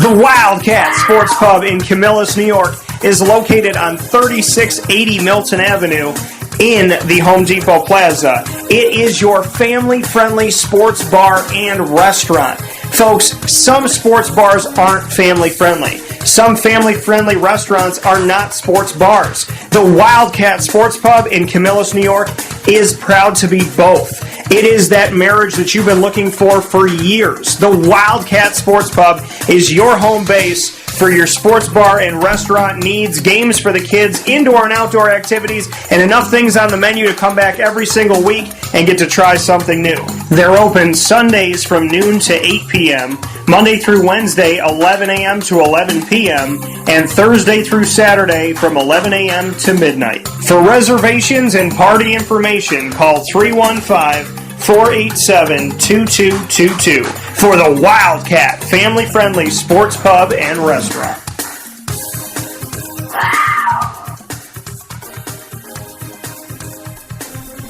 Welcome back here to Wake Up Call with Dan Tortora on wakeupcalldt.com, your one-stop sports shop, and on mixlr.com/wakeupcalldt, where you are listening. You are watching on facebook.com/livenowdt, facebook.com/wakeupcalldt, and on youtube.com/wakeupcalldt.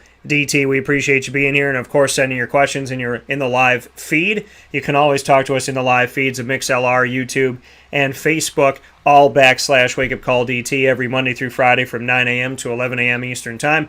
Mike and I are here inside of the Fantasy Football Power Hour, proudly presented by the Wildcat Sports Pub, 3680 Milton Avenue in Camillus, New York. 7 days a week, of course, for the games as well, for the NFL games on Thursday, Sunday, and Monday, and, of course, those times where they're on Saturdays that you have during the season. And, of course, you can get to the Wildcat 7 days a week for lunch, dinner, and drinks, and you can go there for takeout and delivery by calling 315-487-2222. That's 315-487-2222. Tennessee at Jacksonville. Mike, thoughts on this one? Yeah, this is going to be a game that's not going to be led by the quarterbacks from either team. Trevor Lawrence struggling, but, as a rookie, and he still looks okay, but, poor Jacksonville last week snatching defeat out of the jaws of victory. They were trying to win the game. They just couldn't do it when it was over. Tannehill, 17, Trevor Lawrence, 22, and Tannehill's really hindered by the lack of wide receivers, but he's not hindered by the running back situation. Derrick Henry, number 1 overall running back this week, and James Robinson, number 12 running back. And like I said, the receivers, it doesn't look like A.J. Brown's going to be back. Doesn't like Julio's going to be back. So, you're like, well, who's going to be catching the ball there? Exactly. So you look at, on the other side, you look at Jacksonville. Laviska Shenault, they're going to try to get him more involved, especially now that DJ Chark is out. So I got Laviska Shenault at 38. I can't really start any receiver from Tennessee. And looking at the tight end position, same thing goes for tight ends for Jacksonville and Tennessee. Maybe a Tennessee Anthony Fisker, who I have at number 23. I can't pick the Jaguars right now. There's too much going on. There's not enough talent. And Derrick Henry's the best one on the field. So that's the only reason I'm going with the Titans. I'm going to take the Titans. Yeah, I would like to say this is a game Jacksonville can win.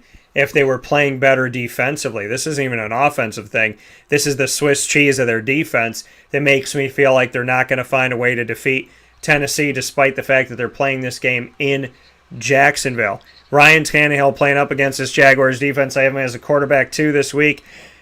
Derrick Henry I have as obviously the guy that you have to have out there going up against these Jaguars. Anthony Ferkshire did get some targets in his return this past week, but Derrick Henry is the guy to play. On the other side, it's James Robinson. And really, that's all I got for you. Marvin Jones, Laviska Shenault lead the way. Tavon Austin's supposed to be out there. Jamal Agnew is a great sneaky flex for you, or the Jacksonville defense and special teams, because Agnew has 2 touchdowns on special teams in the first 4 weeks of the season, just to make a note of that. Really, this is Derrick Henry versus James Robinson in fantasy. Henry has proven that he's a fantasy stud. James Robinson has proven that when his team is terrible, he's still getting you good points in fantasy. So I'm going to take the Titans, but I think Derrick Henry and James Robinson will be a good show to watch. Next game that we have up, Mike, New England at Houston. What do you got?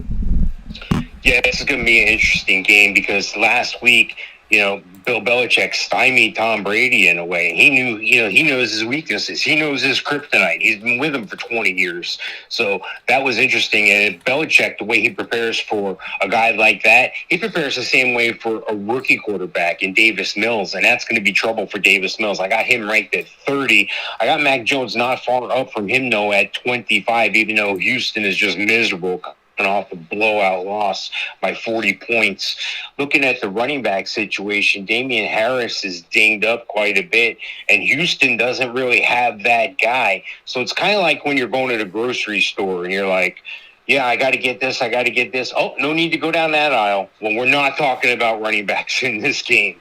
And then I'm looking at the wide receivers, and you want to say the same thing. You're tootling along with your shopping cart, and you're like, oh, I'll just take a Houston wide receiver. Well, it looks like they're out of those. I'll just take a Patriot wide receiver. Well, it looks like they're out of those too. Darn. So then you move on to the tight end spot, and you're like, wow, they got to have no tight ends either. So that's it. And I'm going to take New England on the road. Yeah, there's really Chris Conley leaving the Jaguars for the Texans, not a good plan. There's really nothing to be excited about in this game for Houston. They just got blown out 40-0 against another AFC East team, the Bills. The Patriots aren't as good as the Bills this year, but the Patriots are going to win this game. Damian Harris, flex. Yay. Mark Ingram, running back 4, maybe a flex. I don't like anything in fantasy for this game. Brandon Cooks could be a late flex for you. That's it. I'm picking the Patriots. Both of them wear red, white, and blue, but I'm seeing red in this game. I'm just seeing just a bloody heap of nothing. And I'm picking New England just because Houston is that bad. Chicago at the Raiders. And that's not saying the Patriots are horrible. It's just saying if Buffalo can beat them 40-0, I trust that Bill Belichick can figure it out. Chicago at the Vegas Raiders. What do you got for this one, Mike? Well, Justin Fields is finally the man, or at least right now anyway. They keep saying Andy Dalton's going to be the starter when he comes back. Justin Fields, number 23 on the rankings this week. And then you don't go far from there for the Vegas quarterback, Derek Carr. Well, a little bit far. 14. He's up to 14, so he's a solid QB2 for you this week. And then you start looking at the running back situation. Damian Williams taking over. Number 18. That's going to be that way for about the next month. So he's number 18 on my rankings this week. Josh Jacobs not far behind at 24. And then looking at the receiver situation here, the receivers are a little bit off from where we've talked about it with other teams, like Allen Robinson, for instance. He's the number 1 guy, but he's at 28. And then, you're trying to look for a Henry Ruggs or somebody to step up from Vegas. I'm looking at a Renfro at 43, a Ruggs at 46. So, these guys might not even make it. Brian Edwards at 60. These guys might not make the cut for me. Then I look at tight end situation, and Darren Waller is obviously the best receiver, wide receiver, tight end, running back. He's the best player on Vegas's team. He's number 2 on the rankings this week. And Chicago doesn't really have that guy that I can count on. Maybe a Cole Kmet at 28, but I'm not hanging my hat on that. But I'm going to take the Raiders at home. Yeah, Raiders 3-1 this season up to this point, and playing at home and taking care of home, and now that they can actually have fans at home after opening their spaceship to nobody this past year, almost like they were in Area 51. So, I mean, for Chicago's side of things, Allen Robinson's worth the play. That's really, that's what I'm looking for in the receiving core. Damian Williams is questionable with a thigh injury. If he is able to play, then you can look to him as I would put him in my flex, because I would like to think you got a couple guys above him. But Damian Williams, I'd say, is a running back 3. Khalil Herbert, opportunity could be there for him this week with Montgomery, and if Williams is dinged up, Tariq Cohen's already out. So Herbert, coming from Virginia, could get some playing time this week. So just monitor that, pay attention to that. He could get out. I think he's going to get out there for something. Damian Williams, I would say running back 3. Allen Robinson, wide receiver 1. On the other side, Josh Jacobs, I would say running back 3. Kenyon Drake in this one, really nothing. Henry Ruggs, I would say wide receiver 3. Brian Edwards, wide receiver 4. Darren Waller is worth starting at tight end. I'm going to go with the Raiders at home in this game as well. Cleveland at the Chargers. Mike, what do you got? Yeah, this is an interesting game to me because I think the Browns are across the board so far this year, the Browns have played better than they are, and I think the Chargers have played better than they are. But I believe in the Chargers more than I do the Browns. The Browns got a stout defense. They got a stout defensive front. They just haven't always been there for their team. Justin Herbert's been there for his team, though, all along. You can tell that right away. He's number 10 on the rankings. And then on the opposite side, Baker Mayfield, not so much. He's 26 on the rankings this week. Then you go over to the running back position. They got Kareem Hunt and Nick Chubb, 20 and 21 on my rankings this week, respectively. And then Austin Eckler, number 4. He's always an RB1, especially in PPR formats. Then you go to the wide receiver spot, Keenan, Mike Williams, number 15. And then you got to go to Cleveland side for wide receiver. Your best bet is Odell Beckham Jr. Jarvis Landry's out. Odell didn't look crisp this past week. Didn't look like him and Mayfield were on time with each other. Hopefully last week's game will serve as enough to get them back on track. Looking at the tight ends, well, not so much here. You look at maybe Jared Cook, who's 155 years old, still getting it done. He's number 11. And for the Browns, I can't really count on Austin Hooper. He's ranked number 20 on the rankings. I'm going to go with the Chargers at home. Yeah, and Donald Parham Jr., shout out to my guy from the XFL that I talked about on a short list of guys that I thought would make it in the NFL and should get the call. He got a touchdown in the victory for the Chargers here recently. Cleveland-wise, Baker Mayfield, I would say, I would not trust him as your quarterback right now. I don't trust Odell. It's Nick Chubb and Kareem Hunt. They're both worth the play. Not trusting in Austin Hooper. On the other side, Justin Herbert, I think, is a quarterback 2 for you, a low-end 1, high-end 2. Austin Eckler's worth the play. Keenan Allen is worth the play. I'm not as sold on Keenan Allen as some other people are, but Keenan Allen's somebody that you could put out there as a wide receiver 1. And Jared Cook and Donald Parham, hard to say who's going to get it done in this game. I would say if I had to lean, I'd lean with Cook, and I would say he's a tight end 2. There is a lot of value in running the ball for the Browns and in catching out of the backfield, but the Chargers are at home. I'm going to give the edge to the Chargers in this game. Next one up, the Giants at the Cowboys. Mike, what do you got? Well, first you got to talk about the quarterbacks here. The quarterback play is crucial for both teams. Dak Prescott checking in at number 6 this week. And Daniel Jones has been able to put up numbers on teams that have a defense like Dallas, has some holes on the rankings this week. And then both running backs are real similar as well. I got Saquon Barkley ranked number 8 this week. I got Zeke Elliott ranked number 9 this week. Then you go to receivers, and this is where the separation happens. I got CeeDee Lamb at 14, and then I got Amari Cooper a little further down at 26. And, you search, you keep searching, you're scrolling down, you look, oh, there's Kenny Golladay at 34. If that's their number 1 receiver, I don't want any part of it. But Daniel Jones is going to be able to put up numbers. Somebody somebody's going to have to catch the ball, so it's not a bad play if you have to play him. And then looking at the tight end position, a little bit different for both teams. I do like the Dalton Schultz at number 9 this week on the rankings, and Evan Ingram looks to be totally back as he inches his way back up the charts. He's number 17 for me this week on the tight end rankings. I got to go with Dallas at home for this one. Yeah, I got to go with the Cowboys at home in this matchup as well. Daniel Jones is somebody that I told you I liked him coming out of Duke and interviewed his coach about him, David Cutcliffe, who's a quarterback guru. You know, he has struggled, but let's see if he can make things interesting. Saquon Barkley's been underwhelming. He's a running back 2 for you in this matchup. Kenny Golladay, like Mike said, somebody's got to do it. Sterling Shepard is hurt right now with a hamstring injury, so monitor that. Darius Slayton has one as well. Kenny Golladay, I would say, is a wide receiver 3 for you this week. Evan Ingram had 5 catches against the Saints. Rudolph was more limited. Ingram, I would say, is a tight end 2. Golladay, like I said, wide receiver 3. Saquon, a running back 2.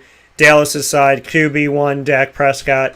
Ezekiel Elliott, running back 2. Running back 3, Tony Pollard. I like him in a flex for you. And I like Dalton Schultz, so I'd say put Dalton Schultz out there. Questionable with a hamstring is Amari Cooper. If he is unable to go, and Michael Gallup is also injured, CeeDee Lamb is a guy that I believe is going to take over eventually. This could be the week where he tries to cement himself a little bit more with Amari Cooper banged up. If Cooper's able to go, he's a 2, and CeeDee Lamb is a 1 either way. So I'd go with CeeDee Lamb. I'm picking the Cowboys at home. Next game up, San Francisco at Arizona. What do we got? Yeah, Trey Lance has finally gotten his chance here, and this is a guy who they've been sprinkling in all along. You knew it was just going to be a matter of time before Garoppolo's out. Garoppolo went out and told everybody he was out before the doctors or before the coaches or anybody else got involved in making a decision. He told everybody he was out. So I don't know if I do that with Trey Lance breathing down my neck. But again, they did a great job of sprinkling Trey Lance into the offense. So it's not, suddenly, boom, here you are, go kid. He's number 11 on the rankings this week. And then you look on the other side of the ball, Kyler Murray. He's always in the top 5, top 6. He's number 4 this week on the rankings. Looking at the running back situation, a little bit different. Chase Edmonds, number 11. And then I'd have to go down a little further into the 30s to find James Conner at 36. San Fran's got a different situation because they've had almost a revolving door at running back due to injuries and so forth. Trey Sermon looks to be the guy at 42. And then a Kyle Juszczyk. Yes, Kyle Juszczyk, a fullback at 47. So that tells you where they are spreading the ball around in San Fran. And then as far as the receivers go, Kyler Murray's that excellent quarterback. He's got to have somebody to throw the ball to. But the most talented receiver on the field, the one that every time he catches the ball, he seems to be scoring a touchdown, is Deebo Samuel. I got him at number 4 this week. And on the other side of the ball, I think it's going to be more spread out. I'm not sure you can count on anybody. I mean, maybe a Christian Kirk. I got him in the 50s. But they do a good job in that spread offense. They're spreading the ball around. Unfortunately, not all the time does that bode well for fantasy football players.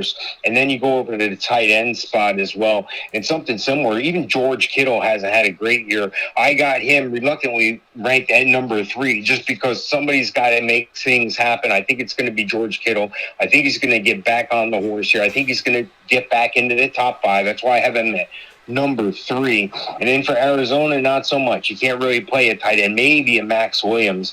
By the way, Max Williams' hand size, I did have the opportunity several years ago to meet him. I shook his hand, and it was like it was like David and Goliath type thing with the handshake. I mean, this guy has huge hands, so maybe you spot start him at 16 this week. But I'm going definitely with the Cardinals at home. Yeah, we got a question that came in. We'll get to it right before Sunday Night Football, so hang out here, Mike. But I'm going to go with the Cardinals as well in this matchup. I don't know how you can't go with the Cardinals. Trey Lance is a quarterback, too. May get his first start this week, and excited. Trey Sermon is a flex guy for you, a running back 3, I would say. Jaquez Patrick, also there, a guy that I covered as he came through his high school to Florida State to the NFL, spent some time with Cincinnati. So Trey Sermon, I would say, as a running back 3, and then Patrick after that. Deebo Samuel is a good flex for you this week, I would say. Kyler Murray is worth the play. Chase Edmonds and James Conner still, who's going to be the guy? So I think I put some as flex for you. DeAndre Hopkins is worth the play. Christian Kirk, I like what he's been able to do, but he's been consistently inconsistent. So I like what he's been able to do sometimes. So he's a wide receiver 3 for me. Rondell Moore is a wide receiver 3 or 4. And that's how I would look at it. I'm going with Arizona at home. The question that came into us is from Michael, who said, I got a big one here, guys. So he's got Herbert and Allen. Here's his thought. He doesn't like any of the Chargers' upcoming schedule for the rest of the season. So he's asking us, does he trade Justin Herbert for Jalen Hurts and Keenan Allen for DJ Moore? Yes or no? Justin Herbert for Jalen Hurts, that's a tough one. I like Justin Herbert as a NFL and fantasy quarterback better than I do Jalen Hurts. But Jalen Hurts would always seem to get the edge by not much. It's razor thin as far as the fantasy. But I do have Jalen Hurts ranked number 7 this week. And the other part of that was who? What was the second part? Allen and who? DJ Moore. Keenan Allen for DJ Moore. Yeah, it's another close one there. Again, it's razor thin there. I got Keenan Allen this week at 13, and DJ Moore, I got him at 7. So again, it's not much of a margin here, but where I have him this week is DJ Moore. So I would go with, for fantasy purposes, yes, I would make both of those trades based on where I currently have those guys ranked. So again, without knowing all the particular, here's the scary thing, and I don't need everybody to send in their whole rosters or anything, but when we give you, when I give you gems like this or little answers to these questions, I don't know who the rest of your roster is, but just considering and just isolating that situation that you're giving me, that's the best play that you can make at this point in time. Now, if you're listening to this on a delay on a podcast or 5 days later and somebody snaps a twig in practice, don't come at me. I'm just saying that's where I am right now. Yeah, and he said that his other wide receiver is Stephon Diggs. So, yeah, you're fine. You can even if it's a mistake, you'll be all right. Yeah. So for Michael, to answer your question here, as both of us answer it, Mike said, yeah, make the trade. I would say the same thing. I'm looking at DJ Moore right now statistically. DJ Moore's got 30 catches through 4 weeks. Keenan Allen has 28, so they're very close. And DJ Moore has about a little bit over 100 more yards, 398 to 294. His average per reception is a little bit more than Keenan Allen, 13.3 to 10.5, and he's got 3 touchdowns to 1 right now. So I would say, yeah, because I like the Jalen Hurts thing was not a question for me to trade that for Justin Herbert. So I'm okay with that. I just had to look more into the DJ Moore. So our answer to you, so from the both of us, just so we could send this to you, so from both of us, if you get Hurts and more, we're good with your trade. So we're good with that. Mike, Sunday Night Football, Buffalo at Kansas City, could be a precursor, could be a foreshadowing of the AFC Championship game. What do you got? Well, you look at this game, and the total's way high on the Vegas guys' side, and I know it's going to be a shootout, basically, so I'm excited to watch this game. I'm excited for fantasy players to round out their Sunday with this game. I got the quarterbacks ranked 1 and 2. Josh Allen, number 1 quarterback this week. Pat Mahomes, number 2, right behind him. And then I got Clyde Edwards-Helaire at 23, and then I have to go down a little bit further because Moss and Singletary are kind of cannibalizing each other. I got Moss at 27, and I got Singletary at 39. Looking at the wide receivers, Tyreek Hill always in the top 5. Mr. Speed Demon doing backflips in the end zone, 3 touchdowns last week. Number 2 on the rankings this week. Stephon Diggs, number 8 on the rankings this week. And then there's a little bit of a drop off after that. So it's like getting that excellent meal, but the vegetables weren't quite as good as you expected. McCole Hardman at number 53 is the next ranked guy in this game. Looking at the tight ends, Travis Kelce, even though by Kelce's standards he's having a disappointing season, he's still number 1, and he's number 1 this week on the rankings. And Dawson Knox isn't a bad guy to have. He's at 13. Basically, you already know this, but if you have somebody from the Chiefs or somebody on the Bills on your roster, you're probably starting them. I'm going to go with Kansas City at home. Kansas City for Mr. Sofka in this one as to strong teams play up against each other. Josh Allen worth the play in this matchup. Devin Singletary and Zach Moss, I still think they're flex guys for you because you don't know which one's going to do it. So I would say Singletary and Moss. I pick Moss a little bit over Singletary right now as a running back 3, probably a flex for you. Stephon Diggs, obviously you got to play him. Emmanuel Sanders, I would say, is a flex guy. And then looking at Gabriel Davis, I still think Gabriel Davis is the number 2. So he didn't have much in the blowout victory 40-0 over the Texans, but Gabriel Davis I still think is worth a flex for you with Emmanuel Sanders. Dawson Knox is worth the play. This man has shown me a lot to start to make me think, should I be a believer in this? Because I've been believing some of the stuff he's been doing so far. Pat Mahomes, Clyde Edwards-Helaire, Tyreek Hill, Travis Kelce, all worth the play for you on the other side of it. Mike is going to go with the Chiefs. I'm going to go with them Bills. I think the Bills' defense is better than the Chiefs' defense, and there's guys in each part of that defense that I had the opportunity of interviewing. Levi Wallace out of Alabama, Matt Milano out of Boston College, and right up front we have my man Big Ed from the Houston Cougars. So I'm going to have to side with the Bills on the road in this game. They met each other before. This time around, I think the Bills got enough. So I'm going to go with the Buffalo Bills in this matchup to win on Sunday Night Football. Indianapolis at Baltimore. The fight of the Indianapolis Colts and the Baltimore Ravens, and if you go back in history, the Colts used to be from Baltimore. So this is the new Colts versus the Baltimore that used to be the host city, but the Baltimore Ravens are the old Browns. A lot of confusion, but had to tell you. So that's where we are. Indy at Baltimore. Mike, what do you got? Yeah, this is going to be a great game. You know, I wish I could have Lamar Jackson for every one of my spots on my roster because he can run. I bet if he went out for a pass, he could catch the ball. I mean, this is a guy who gets it done as a rusher. They have the number 1 rushing offense in the league, and they're unlike their 6th-string running back. So it's just ridiculous. It's not all the blocking either. It's Lamar Jackson.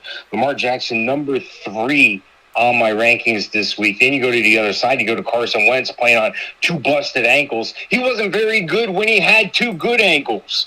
He's number 27 on the rankings this week going to Baltimore. And then Jonathan Taylor leads that ground attack for the Colts. Number 17 on the rankings this week. Nyheim Hines, number 33. And like I said before, for Baltimore, well, not so much. Tyson Williams was a healthy scratch last week. They brought up Le'Veon Bell. Latavius Murray's the best option there. That's the guy you're going to see get the most touches, the most work, the most goal line opportunity. Latavius Murray, number 30 on the rankings. And looking at the receiver spot, we talked about Hollywood Brown briefly before. He's in the 20s here, the high 20s. And then on the other side of the ball, I don't know if I could start anybody. I don't know if I could start a Pittman. I don't know if I'm confident in anybody on the Colts right now receiving the ball. I have to go to the tight end position. Mark Andrews, always a top 5 tight end. And in Indianapolis, again, it's sort of spread out a little bit. Maybe a Mo Alley Cox will get a touchdown and 40 yards or so. He's number 26 on the rankings. And I'm going to go with Baltimore at home in a blowout. Yeah, I got to go with the Ravens in this game. I haven't been sold on the Colts all season when Carson Wentz stepped in and was injured again. So I'm happy that he's on the field. I'm not happy at the state he's in, and I hope he only gets better. Jonathan Taylor is worth the play. Michael Pittman is a wide receiver 4. That's all I have to say about the Colts to make it very easy for all of us here playing the home game. And then for the Baltimore Ravens, Lamar Jackson, yes, worth the play. And Tyson Williams has now been moved backward here as we have Latavius Murray, an Onondaga County native, which is where I am a native of as well in central New York, so good stuff here. So Latavius Murray now the starter here. How well this worked. That allegedly they asked Latavius to take less money, and he said no behind Alvin Kamara, so they let him go with New Orleans, and then he gets ousted by Tony Jones Jr., is a free agent looking for a job. Baltimore loses about 115 running backs, and now Latavius Murray is the starter, and he has a touchdown, and he's playing an explosive, running, high-powered offense on a 3-1 team. Shout out to you, Latavius. I'm hoping that good things come to good people. Latavius Murray, worth a play for you here in this as one of your 3 running backs. Lamar Jackson as well. Hollywood Brown, I would say, is a wide receiver 3 in this. and a low end 2, high end 3, and Mark Andrews is worth the play. I'm going with the Baltimore Ravens at home. Any final word, Mr. Sofka, as we get set here to move forward? And a thank you to everybody that's questions come in. I also put a poll out. Do you like to make trades in fantasy football? And 100% coming back say yes. I always say if it's the right one. Any final words, Mr. Sofka? Yeah, that's the one thing I would caution people on. I mean, yes, you want to make some moves, especially if you started out of the box slow. If you're not doing so well this year, even if you felt you drafted well, oh my gosh, I got to trade, make something happen. That's true to a certain extent. But, you can't rob Peter to pay Paul. You can't go from the frying and into the fire. So just be careful with those things. And as always, you can send us your questions during the broadcast. You can always send those to us on YouTube. We are our videos on YouTube. How about the Facebook group, Winning Fantasy Football? That's a great way to post those questions. You'll get direct answers right back from us. So hope everybody has an exciting fantasy week. Looks like some great games and a lot of points are going to be scored. Yeah, looking forward to a lot of excitement, Mike. And as always, thank you so much for all you do. Thank you, Dan. Look forward to talking with you next time. All right, take care. That coming from Mr. Mike Sofka here on Wake Up Call with Dan Tortora inside of the Cafe Kubal Studios. Want to give a special thanks to each and every single one of you for listening and watching. We've given you all the games, and you can tune in to Wake Up Call with Dan Tortora Monday through Friday from 9 a.m. to 11 a.m. Eastern Time inside these Cafe Kubal Studios, 3501 James Street, 324 West Water Street, 208 North Townsend Street, 401 South Salina Street are all of your Syracuse locations for Cafe Kubal, as well as the fact that you can find them on 343 Fayette Street in in Manlius, New York, and of course you can find them inside of Galisanos Children's Hospital, and we thank them for all they're doing for our kids and our families in downtown Syracuse, and at the corner of Route 11 and Taft Road in their first ever drive-through location right there at Sweetheart Corners in North Syracuse. So check them out there. You're listening and watching Wake Up Call with Dan Tortora Monday through Friday from 9 a.m. to 11 a.m. Eastern Time on mixlr.com/wakeupcalldt, on wakeupcalldt.com's homepage, on youtube.com/wakeupcalldt, and on facebook.com/wakeupcalldt, and facebook.com/livenowdt. And after that, you could search Wake Up Call with Dan Tortora in our archives on YouTube, as well as MixLR, Spotify, Stitcher, TuneIn, Podbean, iHeartRadio, iTunes, and Apple Podcasts. All you have to do is look up Wake Up Call with Dan Tortora, or one word, Wake Up Call DT. A proud thanks to all of our amazing partners in the community. We thank you so much for all that you do. Cafe Kubal, Carvel DeWitt, the Wildcat Sports Pub, Lemoyne College Dolphins, Pizza Man, Progressive Dental, Chick-fil-A Cicero, and Chick-fil-A Clay, Ma and Pa's Kettle Corn and Popcorn Factory, where you can order nationwide on any one of the 50 states. Go to maandpaspopcorn.com and use my personal code DT20. That's DT20, and you can get your popcorn ready with 20% off from maandpaspopcorn.com that will ship to any one of the 50 states. Avicoli's, Canine Camp Dog Daycare, Millhouse Market, Canine Campground Dog Boarding, PB&J's Lunchbox, Honda City of Liverpool, Mother's Cupboard, and Victory Sports Medicine and Orthopedics. A big shout out to the Lemoyne Dolphins. Every Wednesday is Dolphin Time at 9 a.m. Eastern Time. Fins up as you listen every first and third Wednesday to AD and DT. Like today, you can go back and watch immediately Episode 3 as well as Episode 1 and 2 of AD and DT on youtube.com/wakeupcalldt.